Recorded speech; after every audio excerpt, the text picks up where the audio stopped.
So, some basic info about this letter. Clarence wrote this letter to Evelyn in August of 1943.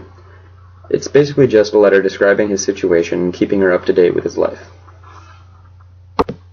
Clarence and Evelyn definitely used to be in a relationship, but we don't really know whether they still are or not. It sounds like Clarence still has feelings for her by the tone of his writing.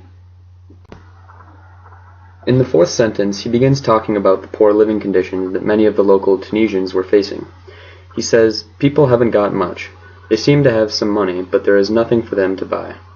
What they eat, they have to raise, and it's clothes and bread that they seem to need." It sounds like he's using an empathetic tone to give the image that he is a kind and caring person. This would be a rhetorical device, since he is trying to appeal to Evelyn's emotions. In addition to that, I noticed that he avoids talking about his own struggles, if he has any. My guess is that he did this intentionally to avoid sounding weak, and by doing so, he makes himself sound like a man who's in control of his own life, without problems. Once again, he appeals to Evelyn's emotions through use of rhetoric. While I was transcribing the second page, I came across a word that didn't make much sense in its context.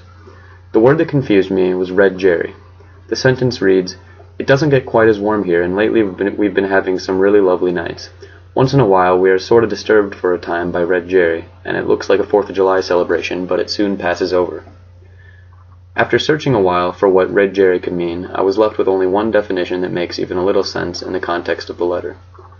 Red jerry might be referring to jerry cans, which were large, flat-sided metal containers used for storing or transporting liquids, typically gasoline or water.